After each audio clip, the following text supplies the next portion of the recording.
My name is Dotun Oloko. I blew the whistle on corruption involving James Ibori, former governor of Delta State.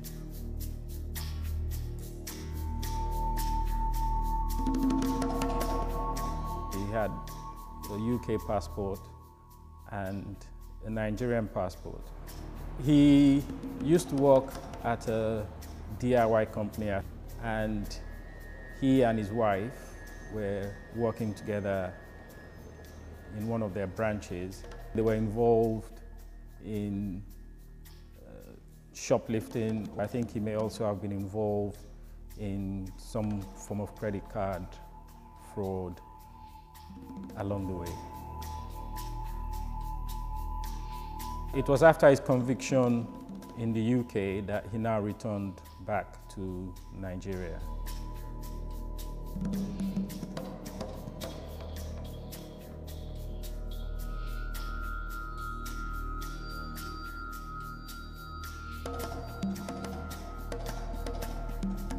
Once he became the governor of Delta State, he had access to all the oil revenue that was accruing to the state. Delta State was one of the highest earning states with regards to oil revenue.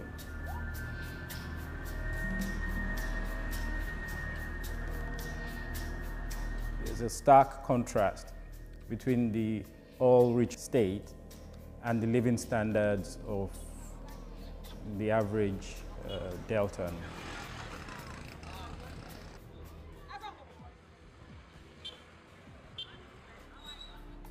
The EFCC is the Economic and Financial Crimes Commission, which at that time was newly established to investigate financial crimes and corruption at the highest level of government. They were aware of James Ibori because they had access to the financial information from their official position. And Ibori's case was the most high-profile case that they were involved in.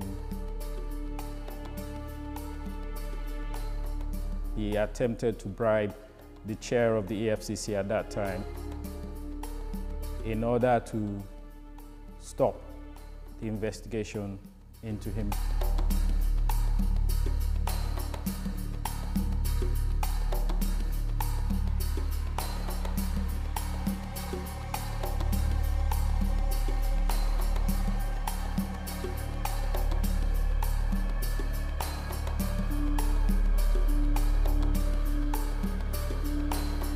$15 million with which Ibori tried to bribe Nuhu Ribadu, the former chairman of EFCC.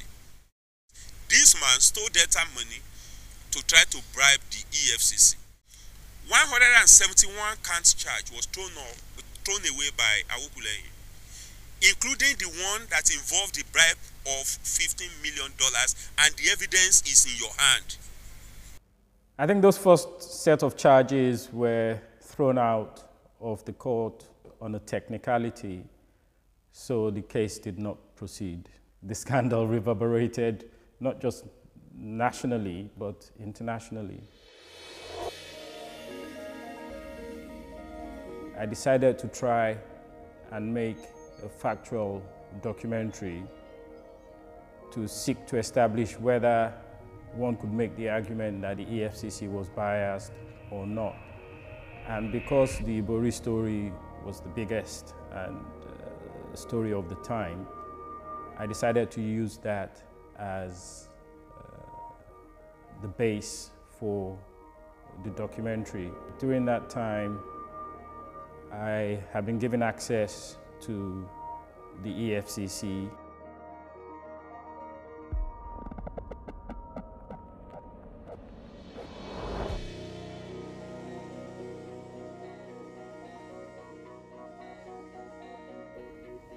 And also they'd put into the public domain some of the reasons why they were seeking to prosecute Ibori, including an affidavit which listed the private equity firm as having been involved in 2 other companies that were listed in the affidavit.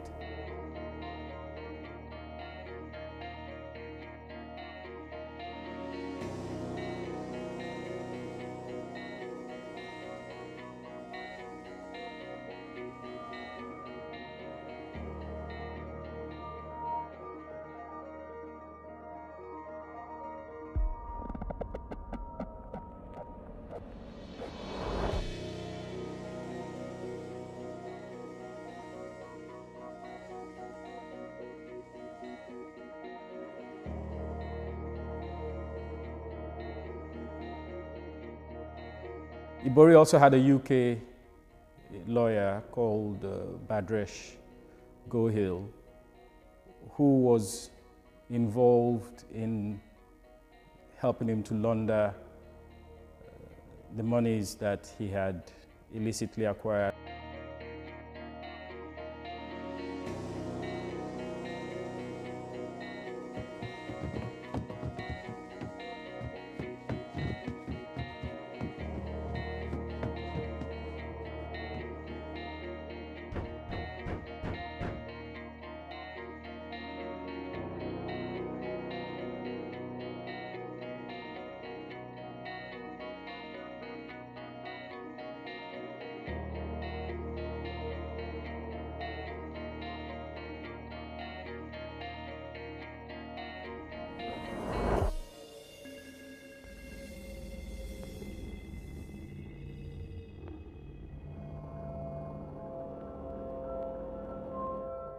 I made a submission to the Department for International Development.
DFID's position was that there was no evidence to substantiate the allegations that I had made.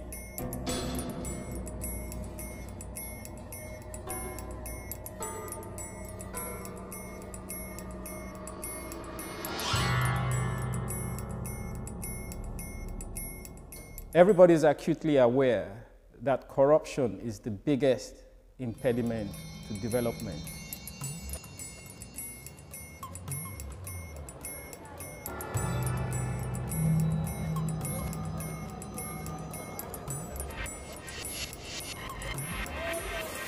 Within about a week or 2 of my submission to them, Ibori's associates were trying to contact me in Nigeria.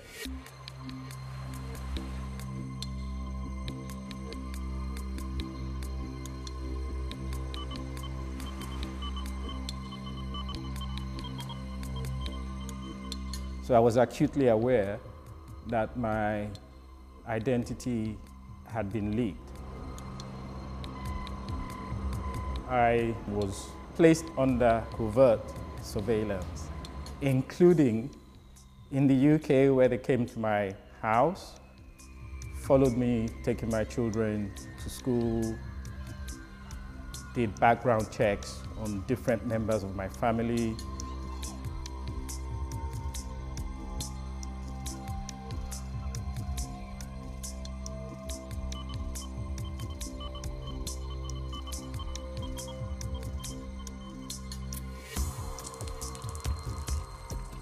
To now find myself in a situation where the people that I've reported about are attempting to contact me. It's shocking.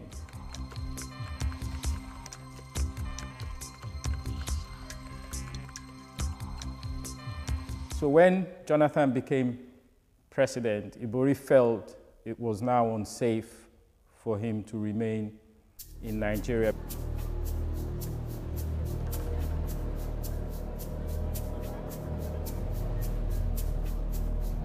Even though the 170-count charge had been dismissed on a technicality, the EFCC had gone to court to challenge that, had appealed against that ruling.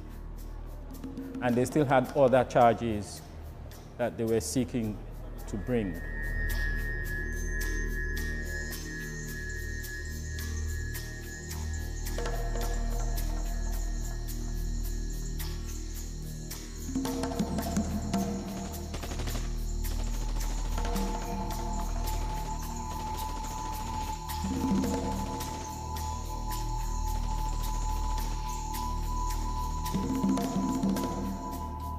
He fled to Dubai, and because the UK already had an international arrest warrant out on him,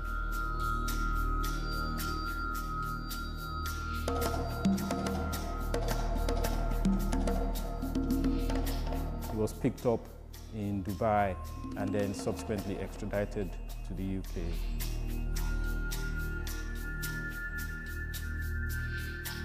He got a 13-year sentence in the UK.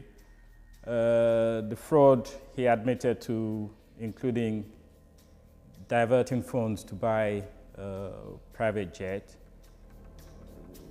diverting assets that belonged to the state, and movement of funds into different UK bank accounts.